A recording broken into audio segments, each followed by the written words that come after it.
Bonjour tout le monde et bienvenue pour cette nouvelle vidéo. Alors aujourd'hui j'ai envie de faire le bilan de mes 6 années bientôt de médiumnité.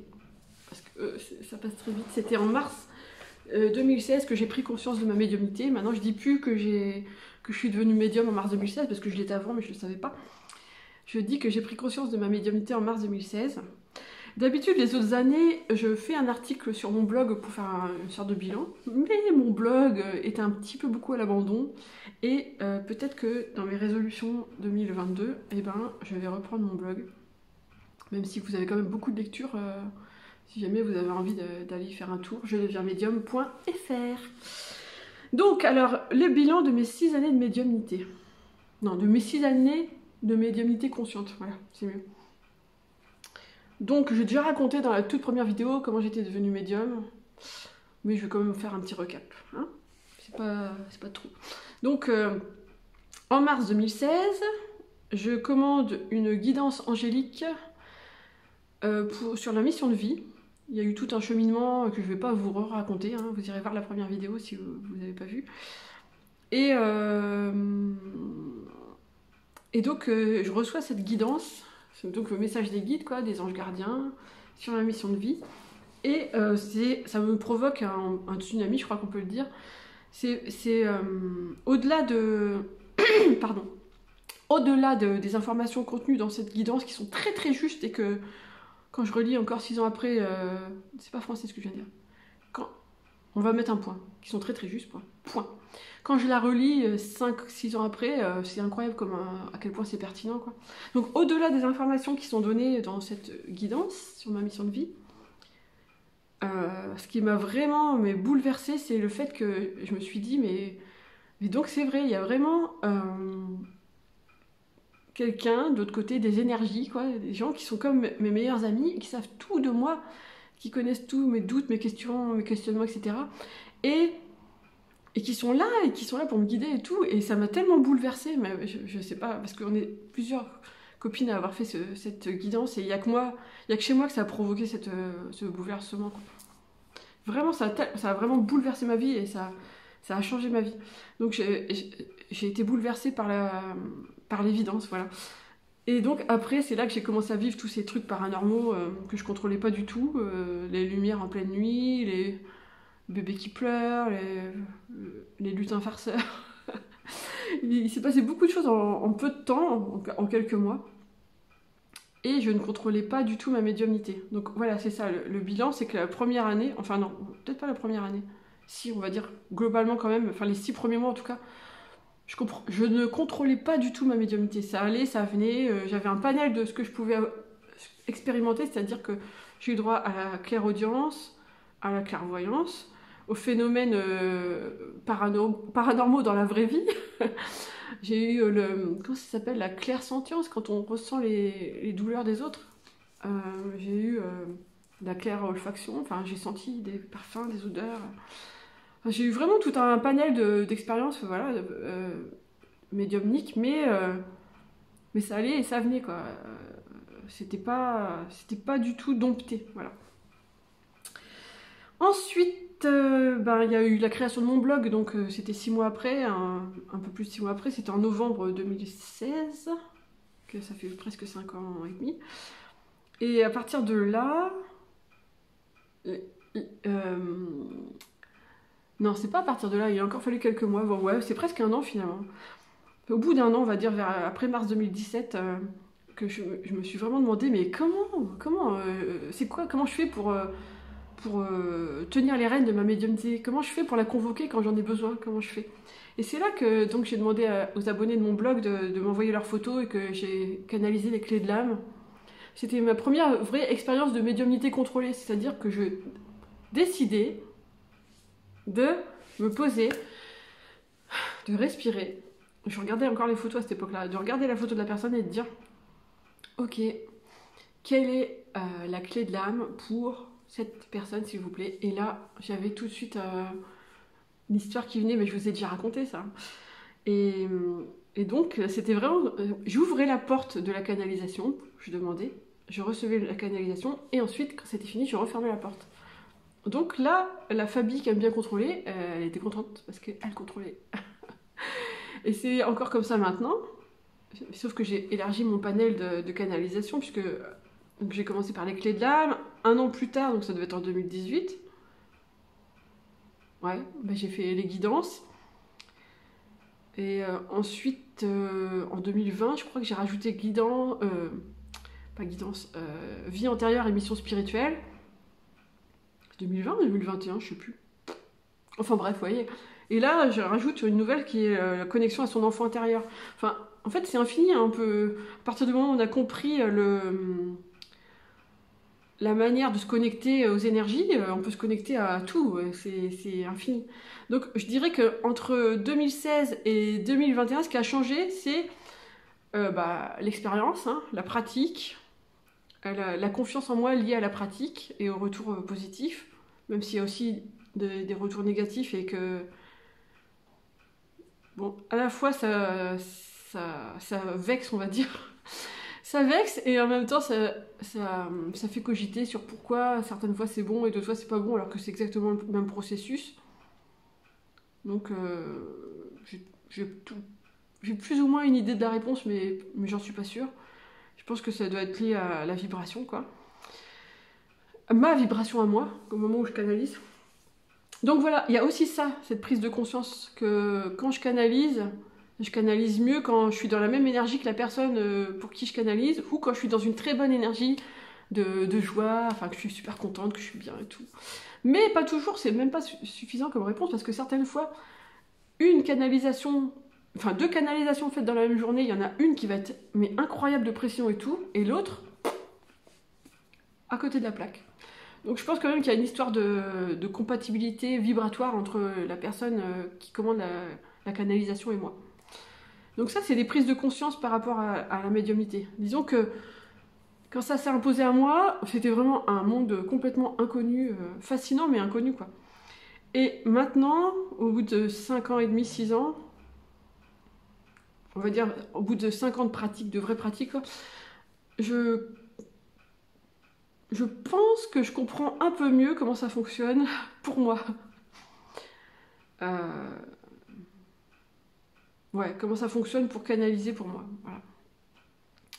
Alors, en ce qui concerne les expériences paranormales, ça fait longtemps, vraiment très longtemps que c'est pas arrivé, quoi.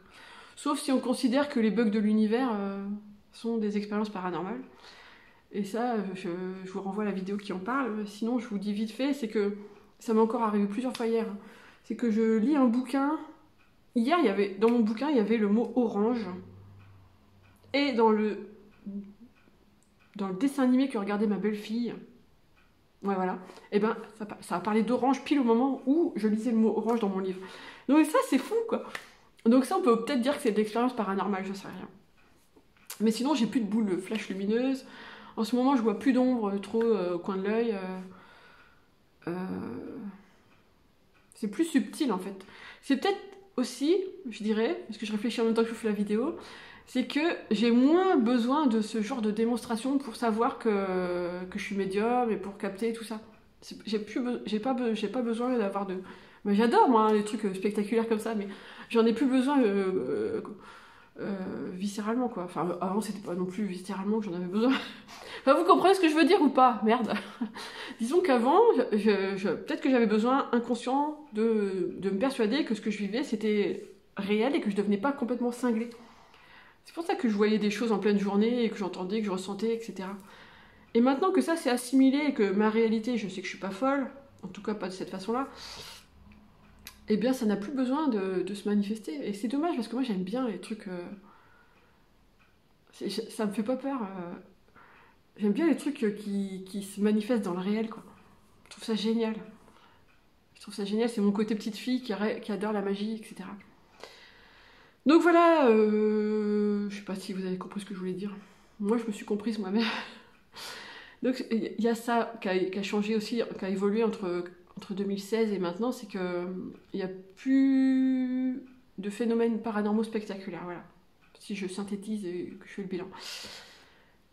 Et qu'est-ce que je pourrais dire d'autre?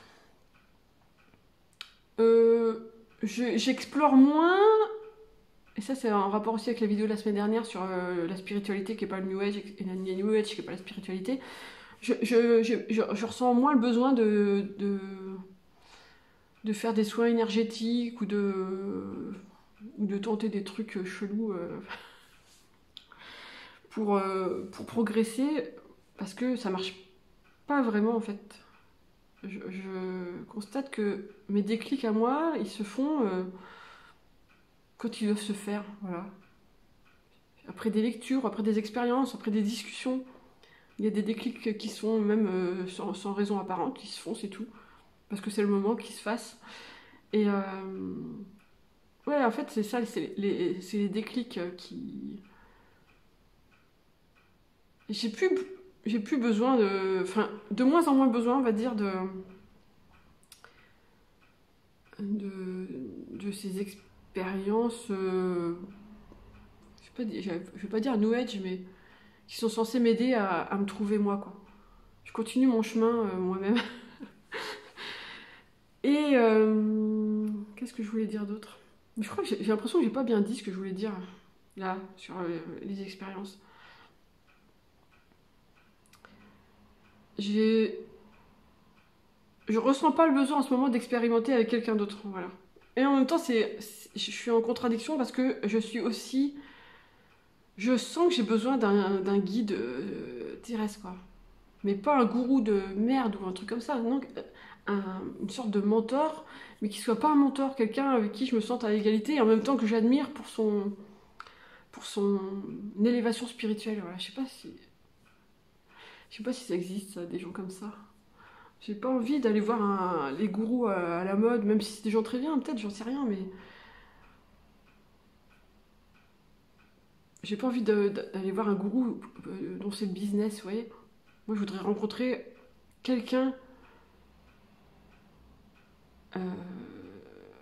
qui soit pas connu, mais qui arrive dans ma vie, parce que, comme on dit, quand l'élève est prêt, le maître arrive, voilà. Moi, je voudrais rencontrer un maître qui soit pas un maître. Ça, c'est mon côté ni Dieu ni maître, vous voyez. Pas de gourou, etc.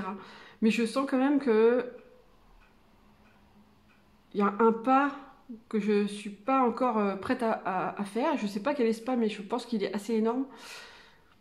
Et pour ça, j'aurais besoin de l'aide, ouais, de l'aide et de l'accompagnement de cette personne dont je ne sais pas qui elle est.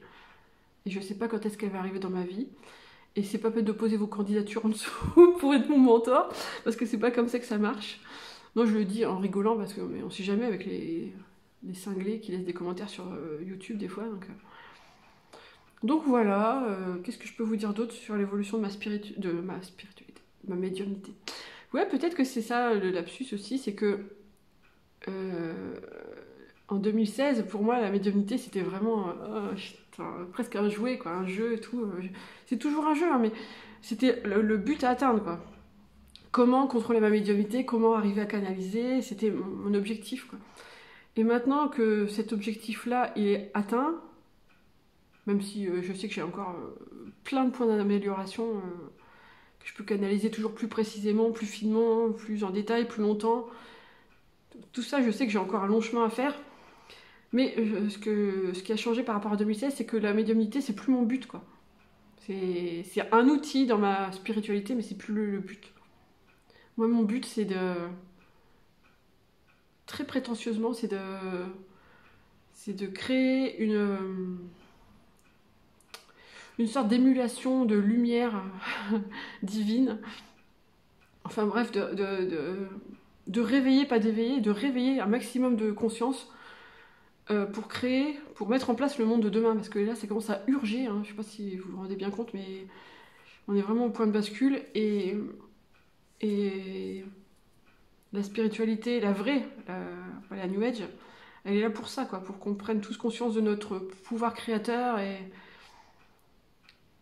et voilà. Bon, bah, je crois que dans la prochaine vidéo, ce sera justement le sujet, donc c'est un enchaînement parfait.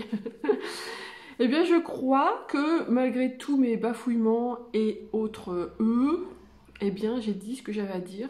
Et si je n'ai pas dit tout ce que j'avais à dire, c'est pas grave, parce que je peux faire d'autres vidéos de toute façon. Voilà, je vous dis à la semaine prochaine pour la nouvelle vidéo. Ciao, ciao, ciao!